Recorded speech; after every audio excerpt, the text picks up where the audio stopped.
thought I had, before I did the reading, had there been 3 wise women instead of 3 wise men, what the difference would have been? Eh? They would have turned up on time. They've cleaned the stable, they've helped with the birth, they've baked a casserole, they've bought practical presents, and there would be peace on earth. That was the thought. Right. Eventually now, I've got a poem by John Benjamin, Advent 1955. And it goes something like this. The Advent wind begins to stir with sea-like sounds in our Scotch fir.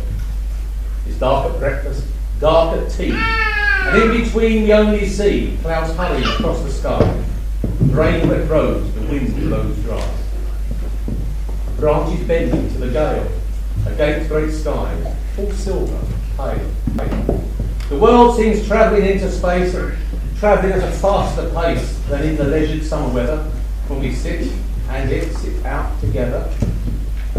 For now we feel the world spin round, and some momentous journey bound.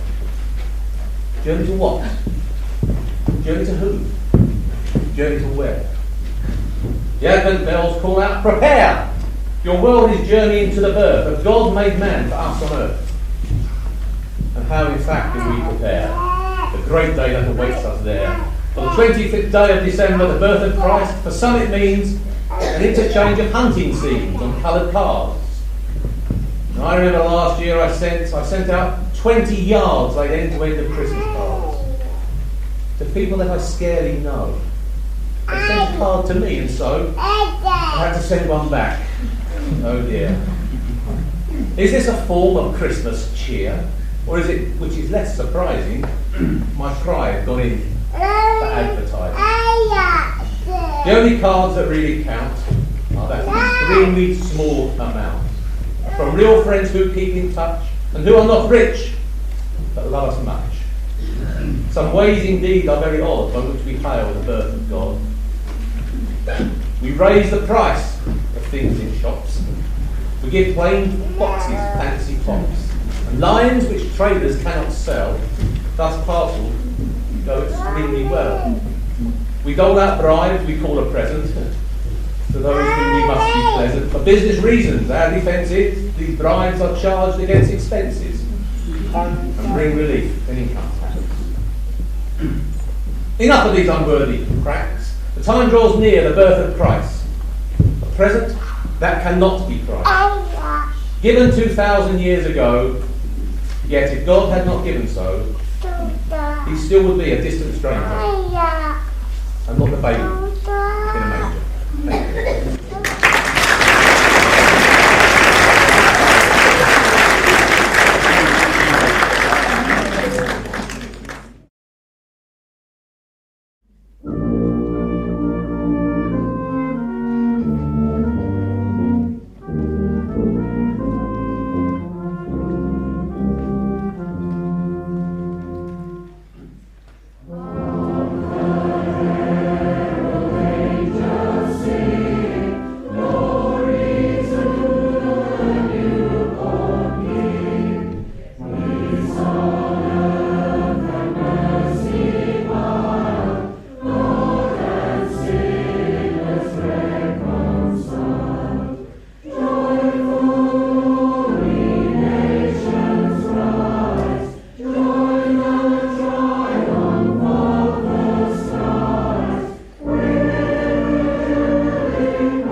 You need to imagine, when you were a child, what did you really, really want it to do on Christmas Day? Snow. Snow, right. Has it ever snowed on Christmas Day? Exactly. And the chances are diminishing. So this poem is called One Christmas Wish for Snow to fall all Christmas Eve in thick, slow flakes, to fall all through the hours I drift in my warm bed, dreaming of Christmas Day. For snow to lie next morning, deep and soft, for me to wake and see the world dressed as I've never seen it dressed, in Christmas white. For me to plant my first time footprints like a new astronaut on a new moon, to snowball slide, shout out halloos to the crisp air, build snowmen with red berry lips, holly green hair. Later, inside, to curl up on the rug, hear grown-ups talk of snow adventures Christmases ago. One wish for one white Christmas, one before I'm born.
Yes, I'm afraid our chairs are a wee bitty wee, as they say north of the border.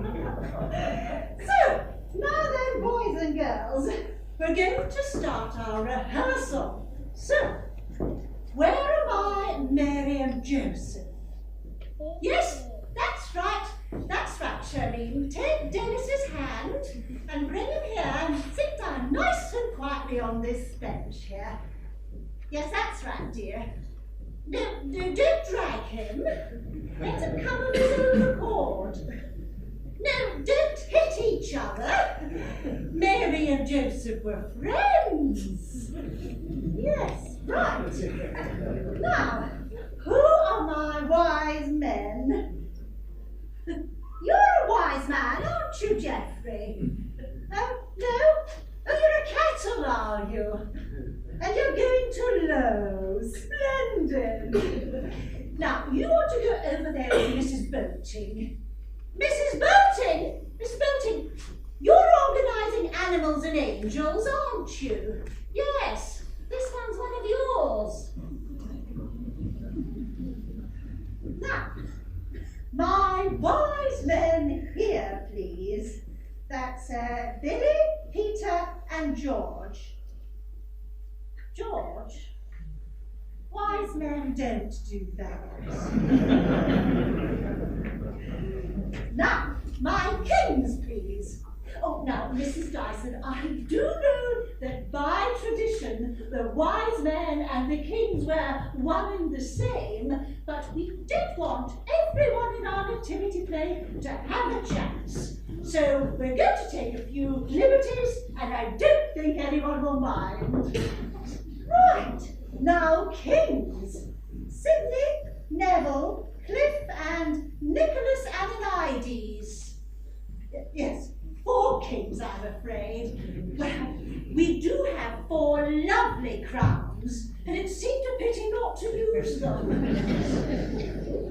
Now, Sidney, could you put your crown on straight, please, dear? Not over one eye. What have you got under your jersey? That's not a place to keep a hamster, is it, dear? You put it back in his little pen, that's right. Sidney, which one have you got? Harold Wilson or Paddington? Well, who's got Paddington? Neville, could you put it back straight away, please? Poor Paddington and Harold Wilson. It's not very Christmassy for them, is it? Stuffed up a jumper. Sidney, I think it serves you right if Paddington bit you. Don't bite him back. Because he's smaller than you, dear, that's why. Are you reading? No, well, don't make a fuss then. Now, Clifford, could you put your crown on straight, please? It's too big for you, is it, dear? Let me see. Oh, where have you gone? Oh, there you are! Nice to see you again. Let's see if you can swap with Nicholas. Nicholas, you can manage a large crown, can't you? Yes, you've got the ears for it. That's right, dear. Oh, just bend them down a little bit and balance it on top. That's it. Bend back a bit. That's it, dear. That's it. Stay like that. Don't move. Perfect. Lovely. Now, wise men and kings, don't muddle yourselves up. Now then, shepherds. Jimmy, you're my first shepherd, dear, aren't you? Not a racing car. Yes, Caroline, dear, you are a shepherd. No, dear, you can't wear your little Bo-Peep costume, I'm afraid. We haven't got any little girl shepherdesses in our day. Because we've got boy shepherds, and you're a little girl playing a boy shepherd. Yes, it is rotten, but we'll just have to settle for it. But you know, I think if you're very good, I might be able to find you a lovely grey beard. Wouldn't that be fun? George, what do wise men never do? Yes?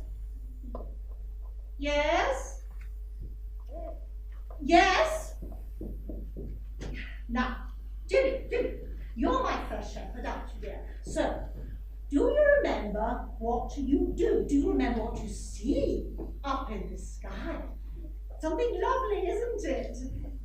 No, dear, it's not a baby. Try again. It's a lovely, shiny star. And you are going to raise your hand, and what are you going to say? No, Sydney, he is not going to say, please may I go to the bathroom. All right, children, it isn't funny. It's a perfectly natural function, and we might as well all get used to it. Now, come along, Jimmy dear. You are going to raise your hand, and you are going to say, behold! Yes, well, you said it yesterday, dear. What do you mean you'd rather say it again tomorrow? Do you know, I really think we might have broken the back of the play. So why don't you all just get ready to go home now? Hand your crowns in nicely, that's it. No, Sydney, you can't wear yours home on the bus, dear. Mrs. Dyson, I think, well, I hope, it'll be all right in the night. But